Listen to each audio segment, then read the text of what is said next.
Hello, everyone, and welcome to another episode of the Nick Cage Fight Podcast, where every once in a while we're graced with a story about the strangest couple you've ever met with a cuckold fetish. I'm one of your hosts, Josh, joined as always by Rich and Ryan. How are we feeling about this filthy smut we had to watch this week? I feel like I need to call famous radio psychologist Fraiser Craine Yeah, yeah, for some that would advice on how to that cope with this film. that would be helpful. That would be Eh, helpful. I've watched weirder porn. That tracks. We are we're here to discuss the film Grand Isle, whose name I don't understand. It is the name of the location that the film takes place in, Yeah, the but only time they reference it is like Kelsey Grammer's just like, "You're on Grand Isle, boy." Yeah. it in has in his best no other Daniel bearing. Craig. But yeah, this is a 2019 film. Which I wasn't able to find a rating for this. Did you guys happen to come across one? Because I Y- did not. I yeah, don't think this hit yes. theatrical. It was rated bad. Yeah, Yeah. It was rated 0 on Rotten Tomatoes at the lowest rating and lowest like money made by a Nicolas Cage film. really. This is Yes. bottom of the This is barrel. bottom of the barrel in terms of profit and ratings. Yeesh. Because we've already Which gone through a couple stinkers. Yeah, Yeah, which I is mean, like, weird I don't think because this was worse than that Christmas Carol movie, but a lot of people did, apparently. That had no, name I like recognition. the first half of this movie. Like it set things up. I feel like it set things up well enough. Like it wasn't good, but like there wasn't anything horrendous about it for the first, I don't know, 40 minutes. Yeah, they were trying. Like they made it a kind of spooky a little bit. Like you got the hurricane going, you got a southern gothic house, you got a creepy, middle-aged lady who's just trying to suck you dry. It was fine. So I'm not gonna lie. The way that they were playing the character of Fancy early on, I thought she might have been a ghost or a delusion Yeah, of it could of have been. Walters initially, and then that got shattered like another 10 minutes into the film, but Yeah. still. It clocks in at a real grading hour and 37 minutes. Usually we're happy to see that kind of runtime, but this one, not so much. Yeah, I fell off at the like 60-minute mark on the dot. Yeah.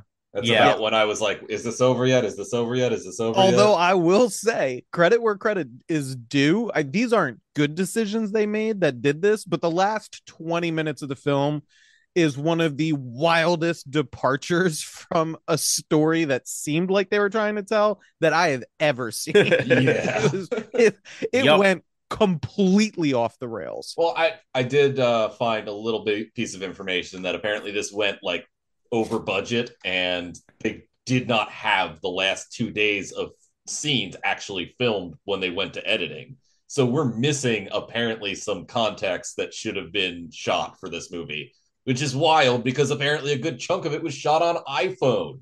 So what the fuck did you go over budget for? I don't know what context would have tied the end of this film together. I'm No, giving it I have no idea. yeah, neither do I, but I know that we're missing something here because Like they do an awkward voiceover at the end that's supposed to be like a news broadcast that it explains things that I am assuming were self-evident in the original script.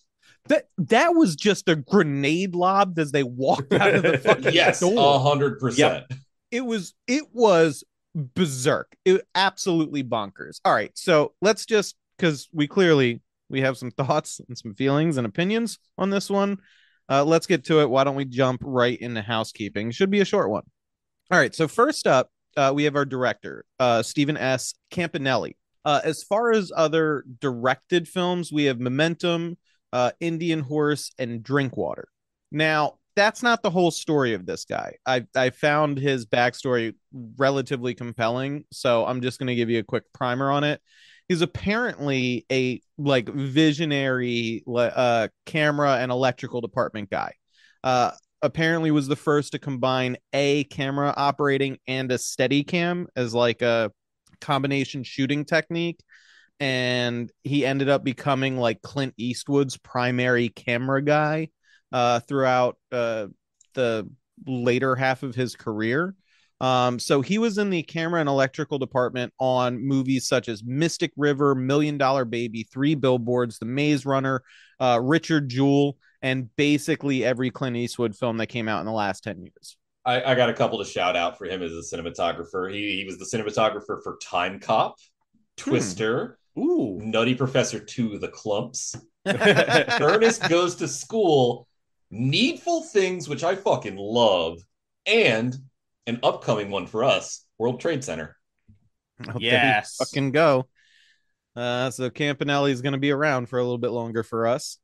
As far as the writers go, we have two. We have Ivor William Jala, who did Roberto, which was a TV movie, and Vanish, which was a short. Not a lot of meat on the CV there. And then the second writer was Rich Renat, who did The Rising Hawk, While We Sleep, American Sicario, and then acted in a couple of films as like a semi-extra, including Sorority Boys and Hostel Part 3. So there you go.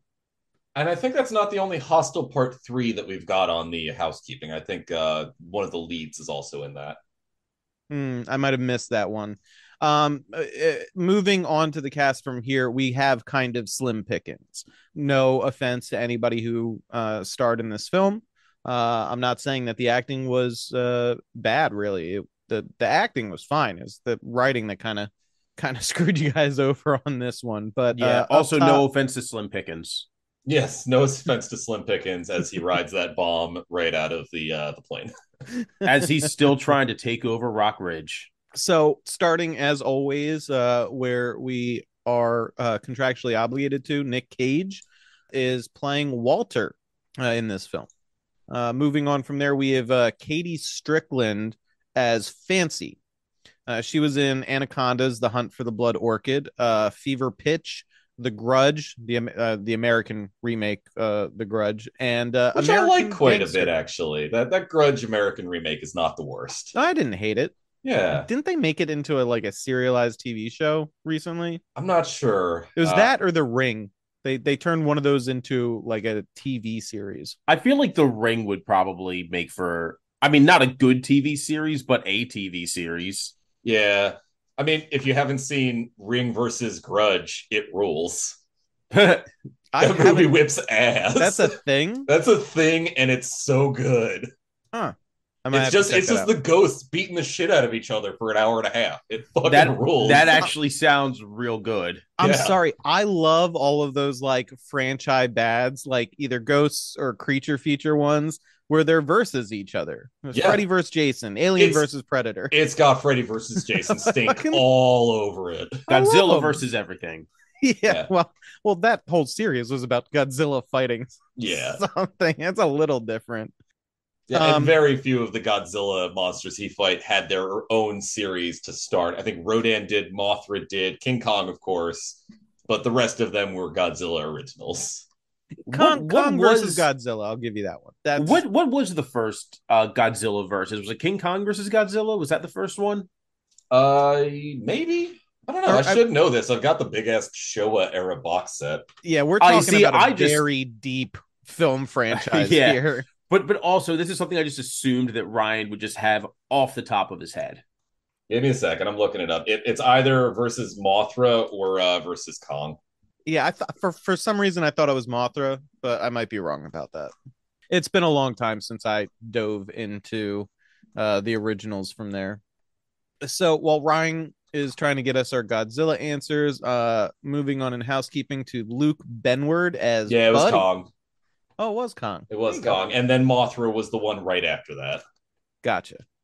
So Luke Benward as Buddy, who's essentially our protagonist in this film, who has been in Dumplin', How to Eat Fried Worms, Dear John, We Were Soldiers.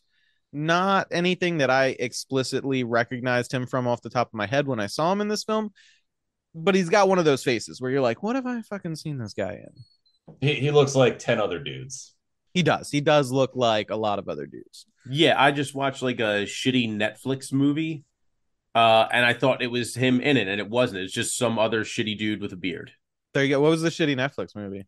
Oh God, what the hell was it called? It had Kimmy Schmidt in it. God, now I have to look it up. What is her actual name? I can't IMDb Kimmy Schmidt. There you I go. don't remember. That's in fact what I'm doing right now. It's Ellie Kemper. Ellie Kemper. All right, let me see what movie this was because it was oh, Happiness for Beginners. That sounds bad. That sounds like an AI came up with that title, and my I'm mom I would think watch an it. I think an AI came up with the script. It was very bad. My favorite fact about Ellie Kemper is that she was in the same comedy troupe as Childish Gambino back before she got her break on The Office or whatever.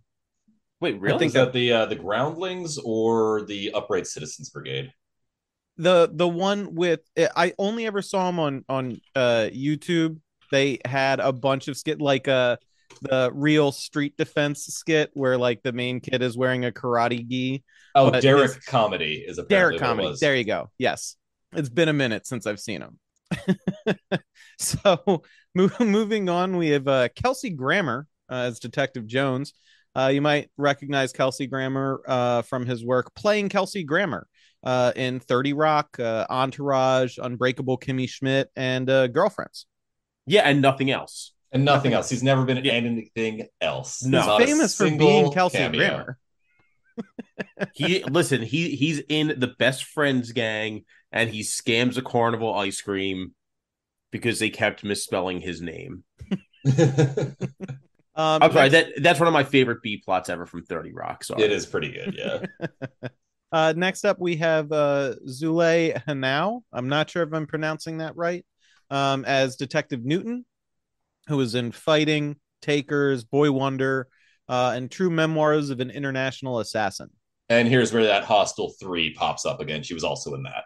Ah, gotcha. And also, just so the people listening who have not watched this movie, we're fifth down on the cast list. This woman has about 3 minutes of screen time. That's overstating.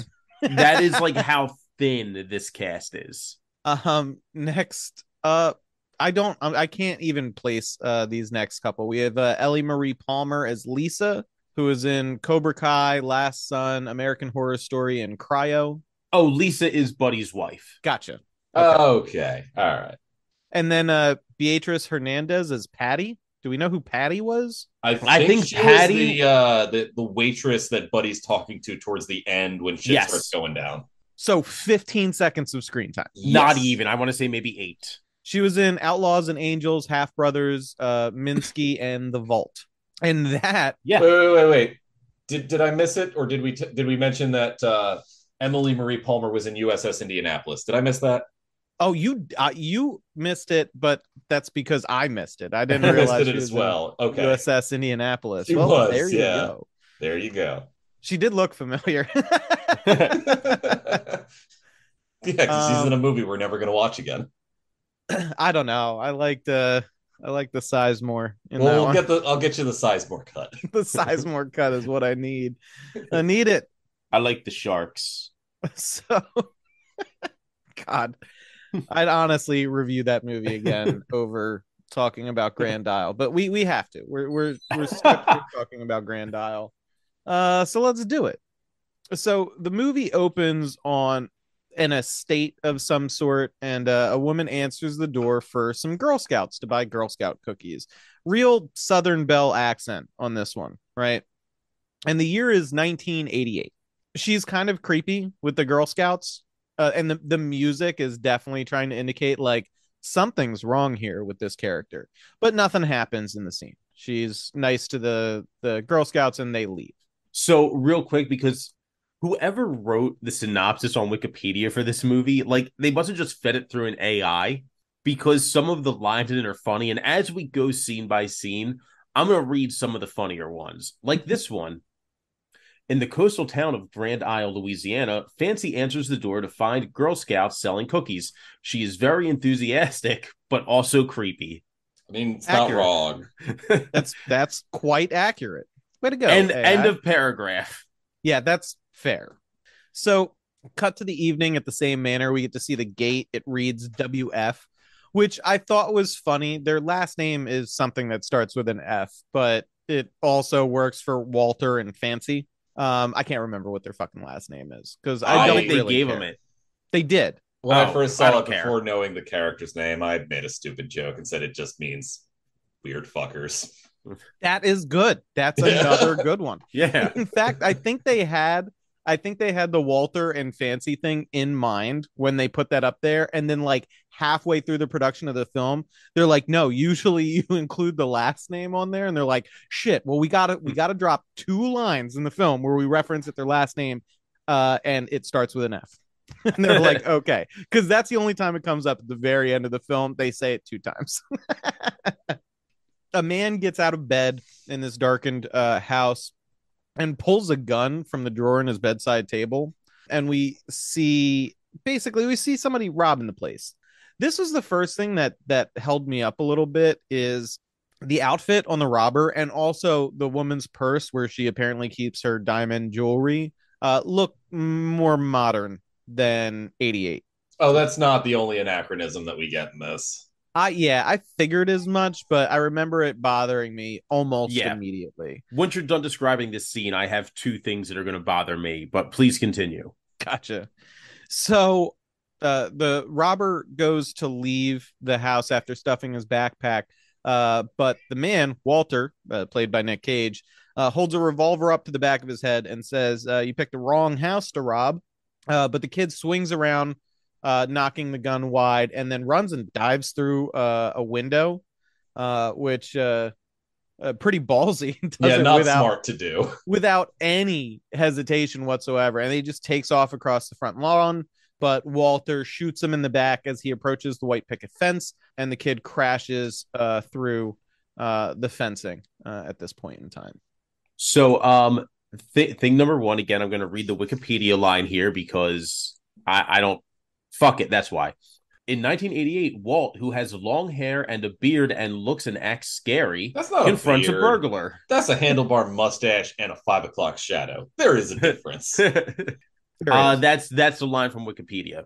Then the second thing, not to spoil the next scene, I'm going to spoil the next scene because it cuts right to our third lead, Buddy, and it took me longer than I care to admit to figure out that Buddy was not the guy that Nick Cage shot. Because the way that it was filmed made it sort of seem like it could have been like both ways. Poor juxtaposition of images. Yes. Yeah. It honestly, the timeline takes a minute to settle in. I kept expecting like a time difference between these things, and just that never established itself. It's actually a very linearly told story. But you're not expecting that. Well, Josh, I think these ads need to establish themselves right now. Absolutely, they do. So here, listen to some ads, unless you want to pay for the Patreon.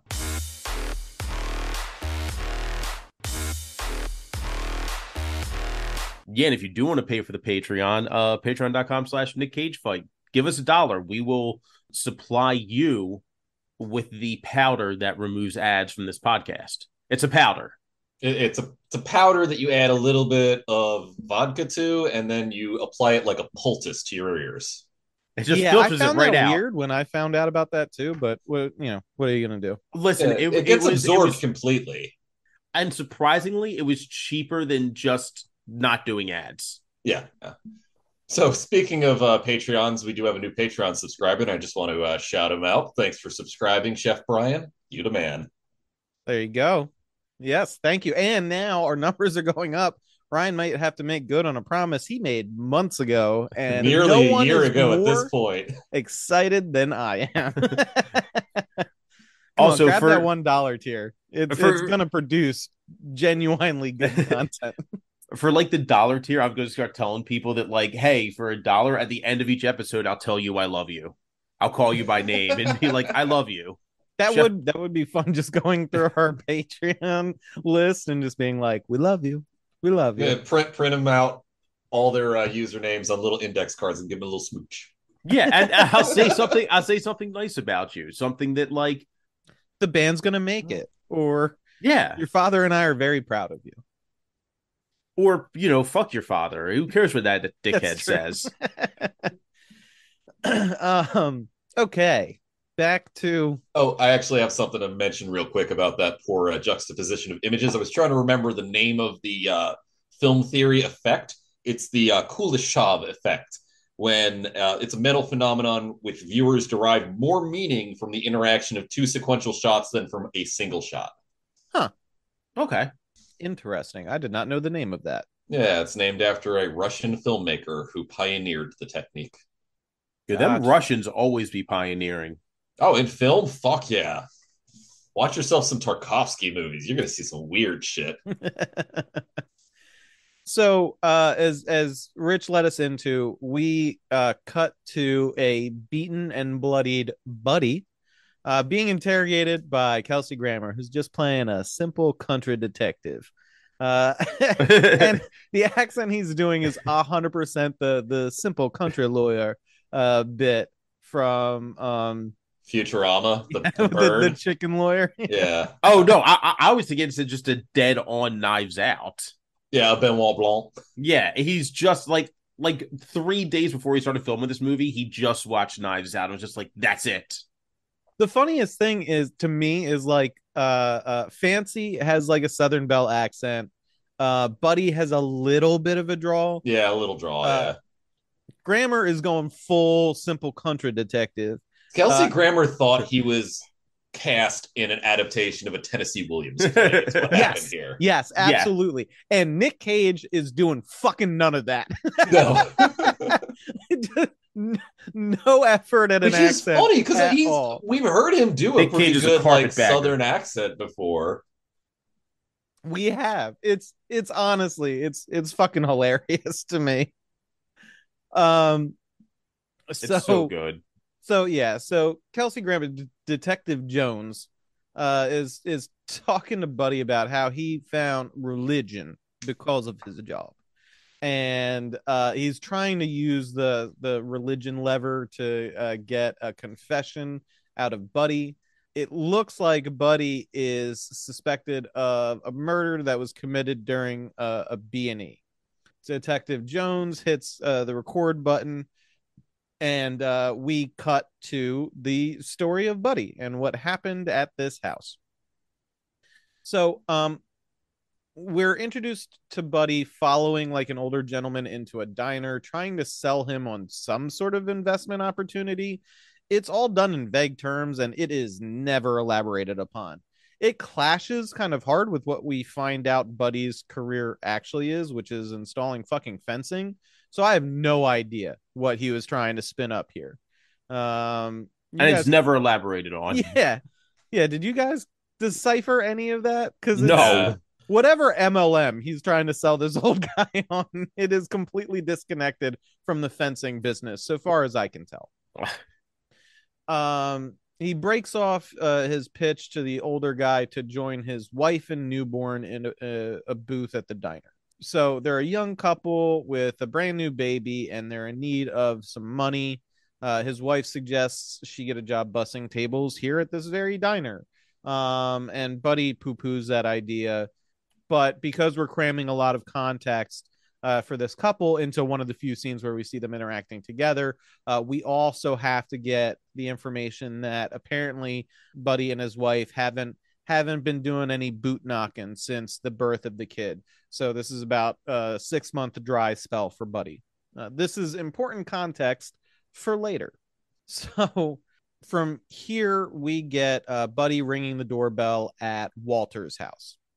Walter is called to get his fence repaired from where that guy he shot crashed into it the night before. And Walter lights up a cigar, and they sort of banter on how much it would cost to get the fence fixed today. And that cigar is gone very fast. Yeah. Like the person in charge of continuity really failed at their job in this scene. Honestly, I wasn't paying attention to it too much because Buddy constantly has a cigar of some sort in most of the scenes of this film.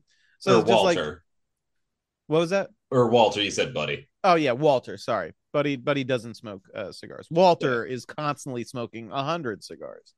So they They negotiate back and forth, settling on Buddy being paid $240 to replace the fence so long as he can do it today. There is some talk setting up that a hurricane is supposed to be blowing through at some point soon. And there's some joking about why you would repair your fence before a massive storm is going to hit the area. And it was never said why he explicitly wanted it done like that day. It was just him making a weird demand, right? Yeah. Yeah, you'd think it would tie into the weird shit with this couple and their plans and the other shit that they have going on, but nothing that occurs with Buddy here at this house seems to have any connection to the rest of the dark secrets about these people. Nothing in this movie fucking matters. No, Nothing. at all. But they are at least they are planting seeds that could potentially become important at some point. This one becomes way more important than it has any reason to be, but we get some armed forces banter back and forth between Buddy and Walter. Walter was a Marine in Nam. Buddy was in the Navy during fucking Desert Storm. What was no, Desert Storm wasn't wasn't I guess he was just chilling in the fucking somewhere. Grenada? When did Grenada happen? Checking to see what might have been when was the Korean War? Like the 50s. Yeah, I don't know what really tracks for Buddy. Korean War's 50s. That's when we destroyed all of their dams and basically created a drought that starved a shit ton of people. I mean, that's kind of what we do. We just like fuck up their shit and then say like, man, look what communism did. Yeah, basically. It's a go-to, buddy. But yeah, now I'm very curious about this, if they just made some shit up, because Buddy is young. He got out of the service like in the last couple of years. Seems like it would more than likely was a undeclared naval war in the Persian Gulf for over a year with Iranians is what America was getting into with the Navy at that point. Huh. All right. So they picked a real obscure one? Yeah. I guess Desert Storm was half right. Do you happen to recall if he mentioned the name of the ship that he was on? Because there is a ship that seems to have the count of kills. It's the USS Stark, had a 34 person casualty amount during that war. Wait, yes, I found it somewhere. Hang on, fuck, I gotta find it again. Go ahead. No, I'm trying to find it because I know I saw it. Oh, was it on the wiki? No, it wasn't. Oh, yes, it is. The USS Stark. Okay, so yeah, it was that conflict then. That is more continuity than I would have expected from this film. It makes you think that maybe the writers knew somebody that was in that. Maybe. I don't fucking... You know what this movie gives me the vibe of? Have you ever had a few good ideas for a role-playing game session and you get it all set up and you've got your notes for just a few like plot threads, but then you end up getting a little too drunk by the time it's time to actually wrap things up? Yeah, I've had that happen. Yeah. So Cage is, by the way, doing what Cage does best, which is acting completely unhinged and crazy. He's playing it a little, by a little, I mean barely subtle, with Walter in the early scenes. I was going to say barely at the very beginning. It might be about as subtle as Nick Cage goes with a role like this. We cut to the Southern Belle from the beginning of the film. This is Fancy. She is singing and descending the stairs, approaching Walter, who is sitting in the good chair, and pours him a whiskey. She's wearing like a real slinky like silk dress number, and she says happy anniversary to him before taking off his sunglasses and seeing that he's like fucking asleep, and so she slaps him. Turns out he forgot their anniversary. He follows her to the bedroom and gives a real dude's rock speech about how it's okay to miss an anniversary because he loves her so much every single day. He doesn't see why one day should be particularly special. Every single dude has said that. There is this was the way they were playing Fancy's character up till here. I was like, is she like dead and a ghost or a delusion or a memory of Walter's? That is not the case, but she with just Walter as traction, as far as the scenery is concerned. It plays weird. It felt weird to me anyway. That's why I got that sort of inkling, even though it was incorrect. So Fancy dives right into just emasculating Walter at this point, not being enough of a man on several fronts, not doing shit around the house, not sleeping with her enough or well enough, and just being pretty vicious towards him in general. Walter walks up and pushes her against the banister, and she challenges him to hurt her. She seems disappointed when he doesn't, and tells him as much. It was like just basically being like, "You're too much of a pussy to even hit me," type situation. So there's a lot going on here. Yeah, she's a character that I don't think they knew what they were gonna do with her. I thought they knew what they were doing with her. I thought they did too, and then they didn't at all. They have no idea what they're doing with her. I thought there was a real obvious plot line they were going for with this, which would have been fine. It would have been a little bit dull in general, but it would have made sense. Coherent. Exactly. And that not what we got. Yeah, that is not what fucking happens here. So you just wait, dear listener. You just wait.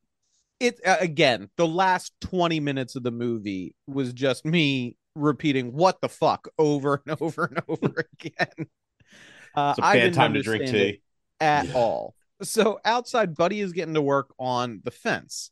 Fancy pours a vodka drink for herself, and we hear a news report indicating that there is a missing person, and it sounds very much like the robber that Walter shot the night before.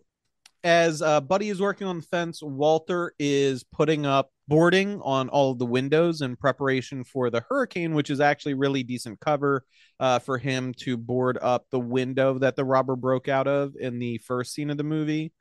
Again, weird attention to detail in certain elements of this film and not others is just kind of flabbergasting to me.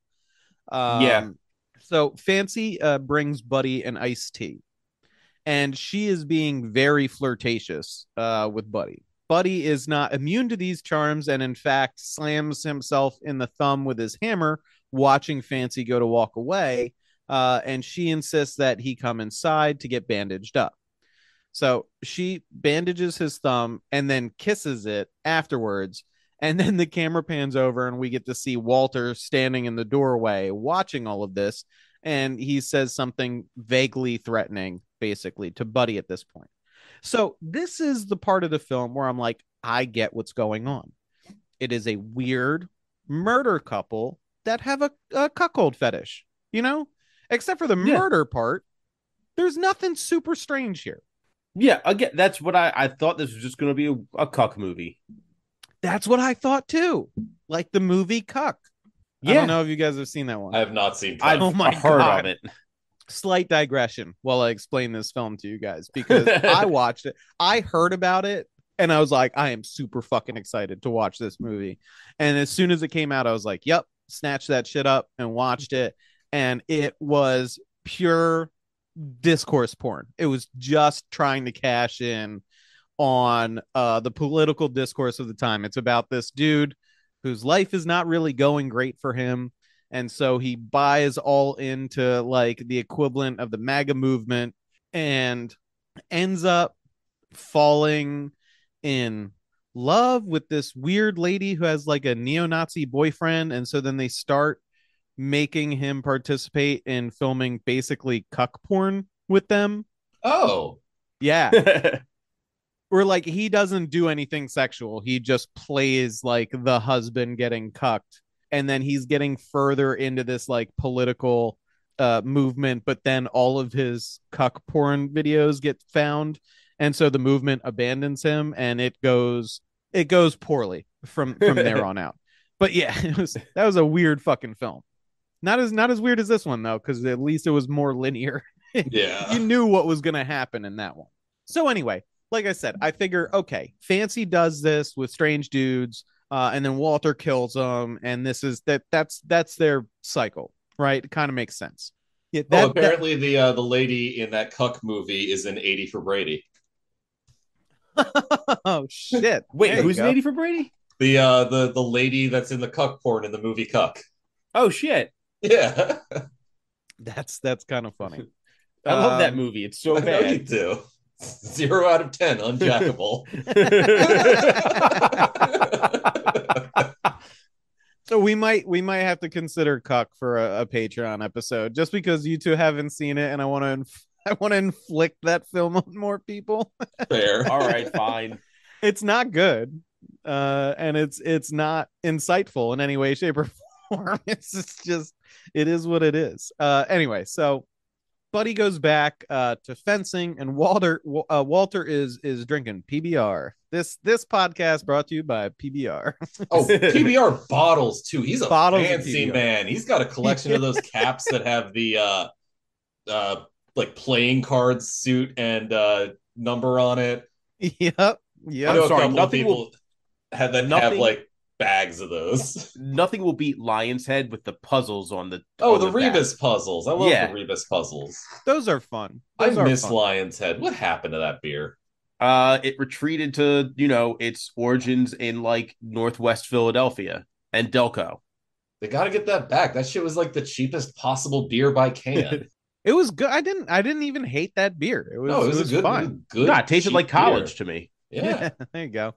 So so Walter's drinking some PBR, some South Jersey specials. And he goes up to the fence while Buddy is working and starts setting up upside down empty bottles on the fence near the section that Buddy is working on. Buddy doesn't pay too much attention to this because Walter has been acting roughly this weird the whole time so far. However, Walter ends up going up onto the roof of the house and starts shooting the bottles with a rifle. Buddy is not psyched about this, understandably, and yells at Walter. He calls him an asshole. It starts raining at this point. The hurricane has arrived. And so Buddy goes inside and says he can't finish. Walter tells him, despite originally agreeing to $240, if the job got done today, he's only going to pay $100 now because Buddy broke his word. Fancy invites Buddy to stay for dinner, but he says he has to get back home to his wife and daughter. Fancy takes this opportunity, of course, to needle Walter again, saying, oh, look, he actually cares about his fucking family. And then Buddy goes out to his truck, tries to turn it over, but it won't start. So he goes back to the house, and we get like a slow motion of his hand reaching back for the doorknob. And then we cut back to the interview. So this is a part that I don't understand, because the detective is like, so your truck didn't start, so you went back inside. And Buddy's like, yes. No, basically. But the way he fucking answers it is like, did your truck start or not? Like, I thought they were introducing like an unreliable narrator element to the story, but no, there's no payoff for this weird fumbling of this yes/no answer. It's a very easily describable sequence of events to explain why he was there. So I don't know what was occurring at this point. But Detective Jones asked if he had met the family before, and Buddy admits that he's maybe seen Walter around town.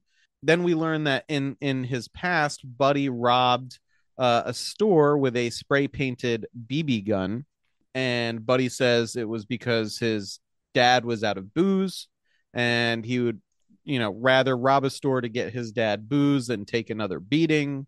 And then he reiterates that he didn't do anything the night the night that he was being questioned about here. And Right. then Detective Jones says, listen to these ads.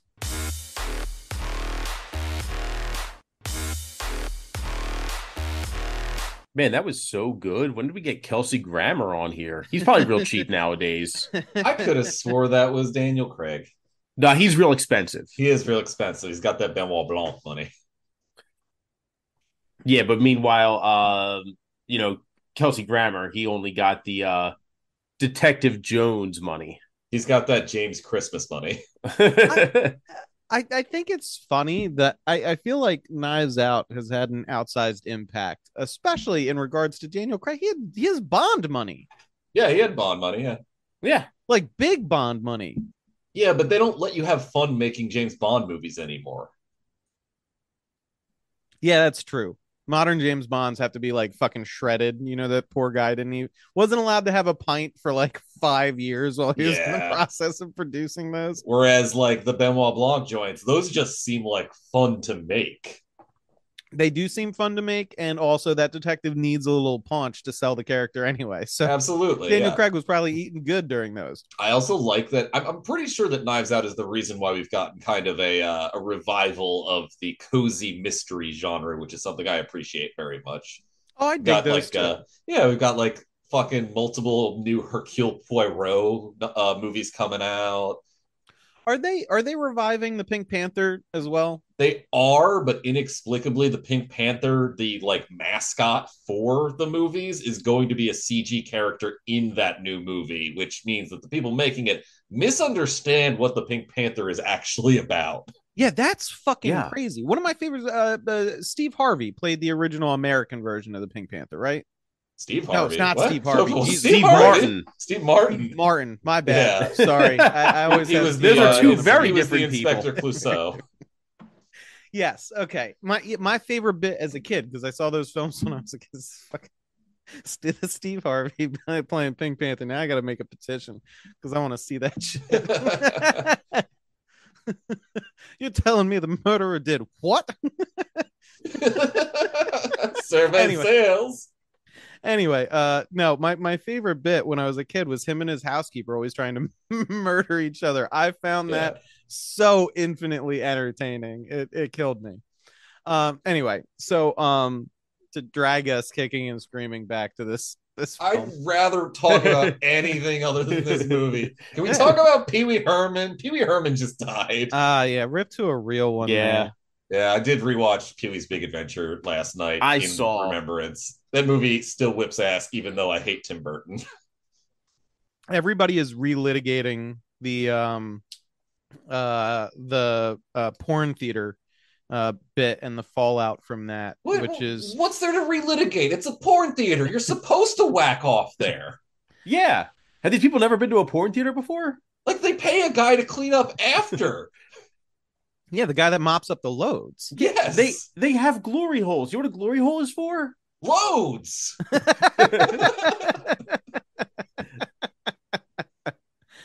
Oh shit. Look, Pee Wee Herman, he just needed to get his load out. It's not that weird. No, it's not weird at all. Yeah. You're saying it's Also- not that weird. No, it's human nature. It's human nature. You gotta load. Also, not for nothing, tame. As far as Hollywood is concerned, for fuck's sake. Very As far tame. As far as people involved in media produced for children's Yes. shit. Just look up what was going on at fucking Nickelodeon throughout this whole time. Yeah, fucking No, I'd John rather not. Yeah, I'd rather all not. you need to know is that John Crick-Falusi from Ren and Stimpy was a pedophile. That is just a minor piece of the puzzle. You had Yeah, I'm that thinking of foot like dude. the dude who was the producer for like all the live action shows. Oh Yeah. yeah, Was, the dude with the fucking child foot fetish. Yeah, Yeah. fuck that guy. Yeah, you leave Pee-wee the fuck alone. Although I do have to admit, since his death, like a rush of like classic Pee-wee Herman bits have been making the rounds that I haven't seen in forever. Like the one award show with the RoboCop cameo. I don't know if you guys seen that. Yeah, absolutely. That's fucking entertaining. That's right a there. classic. Fucking Pee Wee Herman was friends with Elvira. There is nothing that man could have done wrong. Yeah. He was a vampire on Buffy the Vampire Slayer, the movie, not the show. Dude, ruled. I gotta rewatch that movie. It's great. He's like the exact same vampire that he plays in What We Do in the Shadows. Yeah, that's why he was there, because he played a vampire. Yeah. And then speaking was of Paul. 30 Rock, didn't he play like a Habsburg? Yes, in that he Yes, he did. did. He had the little arm. Thank you for coming to my birthday. All right, we actually got to get back to this Yeah, shit show. No, we don't. No, we don't. Okay, we can talk about Pee Wee Herman a little longer. I mean, hey, listen, we were talking about Barbarian, directed by Zach Kreger. Let's talk about The Whitest Kids You Know for the next hour. Wait. We're gonna need to space out our breaks for this, and we will talk about Barbarian when it becomes relevant. Okay, Unfortunately, that's right fair. at the end. So Buddy asks if he could use Walter's car to drive home and come back to finish the job and get his truck the next day. Walter's like, nope, you want to do, I can't even remember what he calls it. It's some weird, it's not a colloquialism at all. Nick Cage just made this up off the top of his head. He's like, I'm gonna do a weird car swap, my nice car for your shitty truck. And Buddy's like, what are you talking? I have all my tools and shit in there. Like, I have to come back. And Walter's like, nope. So Buddy realizes he's stuck, so he at least asks if he could call his wife from the house phone. They acquiesce to this, and he lets her know he got stuck at the job site. His wife is upset, tells him he should have left earlier, and is just generally not very understanding of the situation that he's in, and then hangs up on him. Don't try and think that I'm painting the wife is unreasonable, because she becomes absurdly reasonable at the very end of this film in a way that doesn't make sense. So this is just how this scene plays out. Don't read into it. So Walter offers him wine, and Buddy initially resists, saying he doesn't drink, but he relents because he's got nowhere to fucking go, and he's trapped in the house with a incredibly weird couple. They all sit down for dinner, and we learn that Fancy and Walter met after Walter got home from Nam, and Fancy was a jazz singer in a club in New Orleans. It's pronounced Nolans. Yeah, sure. Buddy explains that he met his wife in sixth grade, and they got married right out of high school. This this is the most awkward dinner. Now, it's obviously, to me, it plays as a dinner that the precipitating event that leads to a divorce. But if you ever have had to be around a couple that has been divorced, if for whatever reason circumstances throws you into a situation that you like that is what this feels like. Just two people that cannot engage in normal conversation because everything you're talking about is an opportunity to attack the other person. It is horrifying. They're the main characters from the Mountain Goats album Tallahassee. Yeah. So literally anybody who hung out with me and my ex from like the year 2011 to 2015. Hate to draw a parallel to The Office, but it's like the dinner party scene. It's like, oh, with the tiny little flat screen. Yes. Yeah. Okay. Yeah. Could you not do that? That's disgusting. You know I have soft teeth. Puts up the beer sign in the middle of the dinner. That is the level of petty that we're talking about. But it is more incredibly awkward because this isn't rated for cable television. Yeah. So Walter's like, that's a horrible story that you married a girl you met in sixth grade. It's like, you'll never get to sleep with another woman ever. And Fancy is like, why is that a problem? And it's just back and forth. It's fucking weird. Fancy offers to make them mint juleps. Yeah, but she doesn't make them right because she doesn't have the right cups. Yeah, what are they? They're in coupes typically, right? Yeah, the like tapered wider towards the top metal, usually copper, sort of like a mule cup, but okay. shaped differently. So So Fancy gets up to make mint juleps, and Walter asks Buddy the last time he got his cock sucked. Verbatim, this is his question. He leads it off. He's like, I know you're having trouble in your marriage. And Buddy's like, what are you talking about? I'm like, no, it's a little rough. We just had a kid. And Walter's like, when's the last time you got your dick sucked, buddy? And he's like, that is inappropriate, which is correct. Buddy is right here. That is not an appropriate question in this setting. And then he flat out accuses Buddy of wanting to fuck his wife. And on that, Walter might actually be onto something. Fancy returns with the drinks and literally starts foot jobbing Buddy underneath the table as Walter chugs a mint julep. It's a classic move. It is. He chugs it, slams it down, and then leaves. Fancy goes to check on him. The news is playing about a string of missing teenagers in the area, and Walter's like passed out in his chair, which is kind of funny. Like, I know Walter is played to be a drunk, but as far as how much he's drinking, like, this man has had a couple of beers 2 glasses of wine that we saw and a mint julep, and he is fucking out like a light, like 2 minutes after he walks away from the dinner table. Well, yeah, he's getting up there in age. It's grandpa drunk. And he is falling asleep in the good chair, so it Does does fall track. asleep in the good chair. That's grandpa's chair. The only thing he's missing is the smelliest dog you've ever met sitting at his feet. Correct. Also, by the way, the origin for me for the good chair is the more recent Jeopardy bits on SNL with Keenan. It was like one of the prizes you could win is the good chair. Grandpa's coming over. Let him sit in the good chair. I just thought everybody's grandpa had the good chair that no one else was allowed in. My grandpa did. Any house that has one of those fucking loungers and shit, my mom has one, and every time I'm like, I'm gonna sit in the good chair. I love sitting in the good chair. You gotta find the opportunities to do that, because if there is an older gentleman there, he is getting that chair every time. That is just etiquette. But it's just you get the good chair. Yeah. You get to put your feet up. You get to recline a little bit. Oh, I love a good recline. Have you guys had an opportunity to take a nap in a good chair? Oh yeah. Oh yeah. Oh, man. I work in a store with 50 good chairs. Oh, I've fallen asleep at work. Your cup runneth over. Yeah, I would not last a week at your job, because they'd be like, "Where's Josh?" He's like, "He's asleep in one of the good chairs." It's like, which one is he in in today? The one that lazy reeks of spilled hot cocoa. Also, the one that's currently giving him a massage. You can hear it from halfway across the store. They're like, we'd fire him, but everybody who's come in and seen him sleeping in that chair is like, I'll take one. He's writing sales and not even aware of it. Yeah. It's a great advertisement for these fucking chairs. So with Walter asleep, Fancy enacts her plan. It's not a complicated one.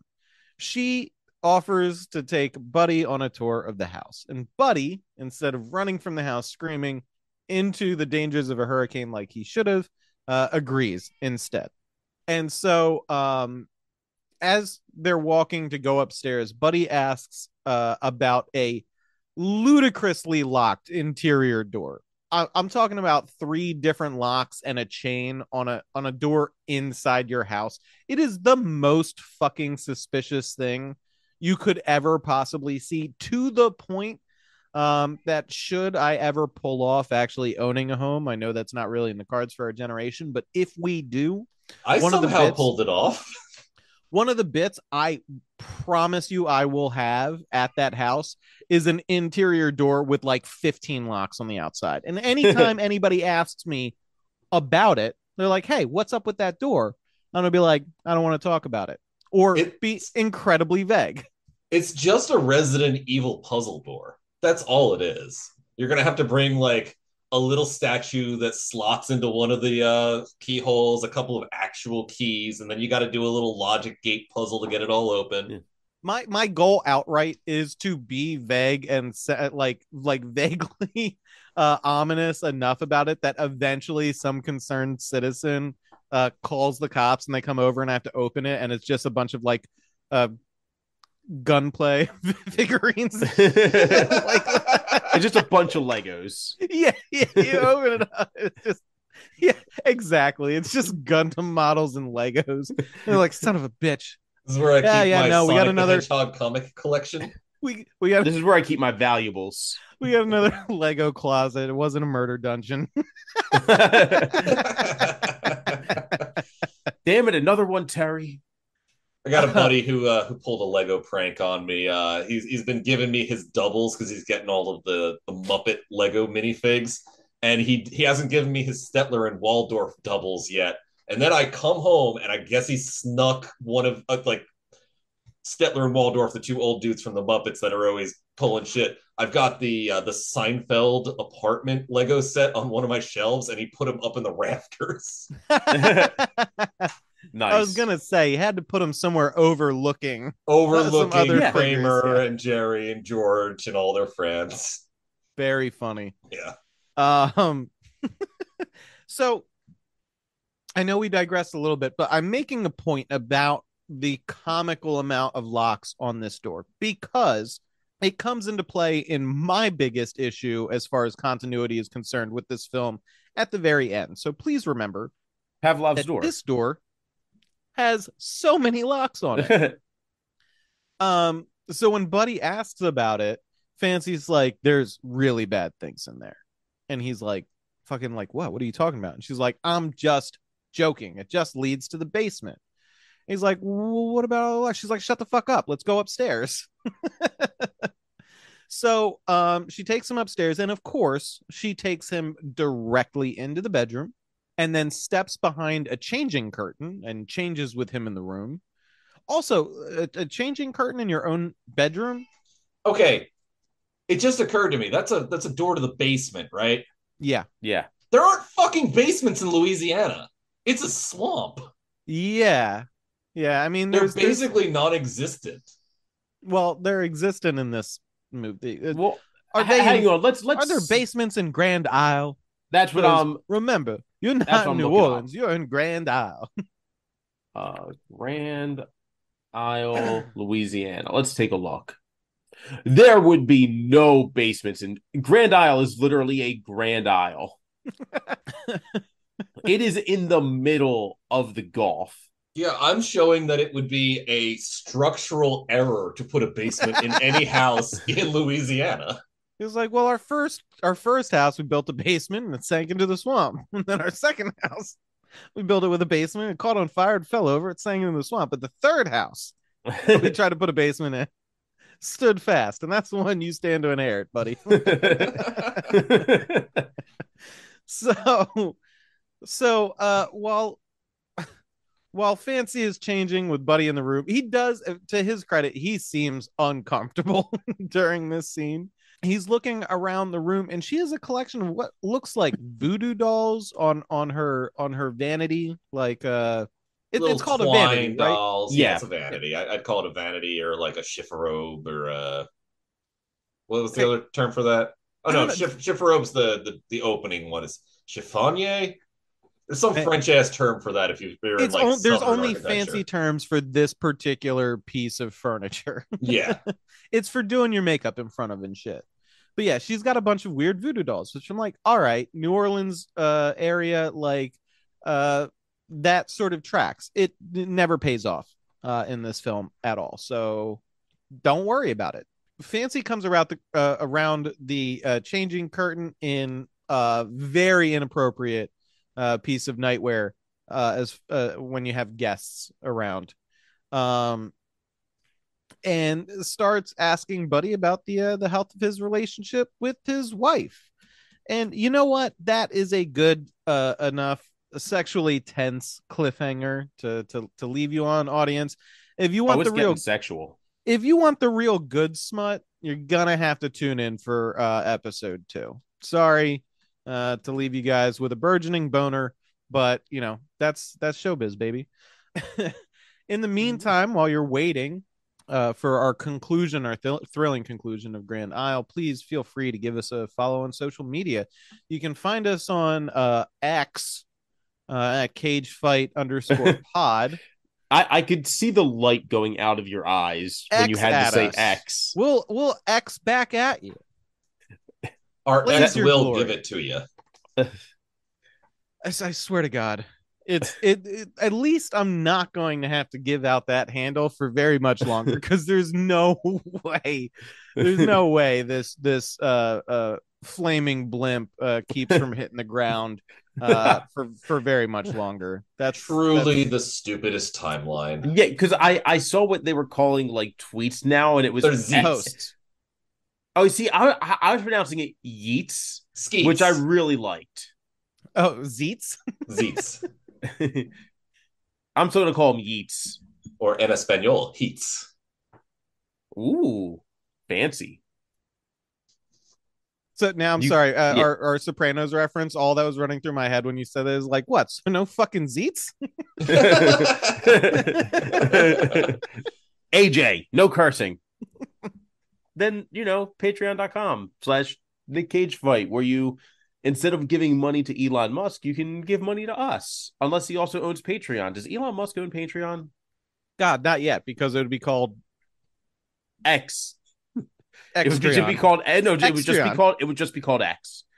He's gonna buy like 7 websites and just call them all X. You know, And he's then- been Well, trying this varieties since and PayPal, right? numbers of Yes, X. I know, and that's why he is just gonna buy like 7 things, call them all X, and then people will get confused and he won't understand why. Yeah. Yeah. All right. But yeah, patreon.com/Nick Cage Fight. $1 a month gets you every episode without ads in it, which is nice. More And of every us. subscription gets us closer to Ryan having to learn how to speed run a game made based on a film that he despises. Not just speed run it, but break the record. Oh, how I rue that film, how I lament its existence. Wait, what would you rather watch again, this movie or G-Force? Oh, this movie by a country mile. Okay, I was just curious. I could throw this on in the background as just fucking general noise. G-Force is it's literally like walking through barbed wire that's on fire while somebody takes sandpaper to my back. That sounds like one of the bits they did in The Wrestler. Yeah. Yeah, it does. Oh, That sounds like a solid death match. Shit, when I do that speedrun, I'm gonna have to set up mouse traps that I run around my house avoiding while I play. I think we might be too old for that stuff. Yeah. Though it would be entertaining. I think the psychological torture aspect of it will be enough. We don't have to turn it into a saw trap. I mean, but we could. Yeah, I was actually just thinking, it was like, that would be a really good saw trap. It would be a good song. Yeah. Like, would you like to play a game? It's like a literal game. It's G-Force, based on the film G.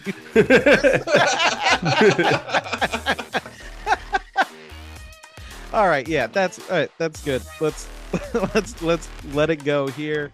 Thanks for tuning in, everybody, and as always, listeners, we appreciate you.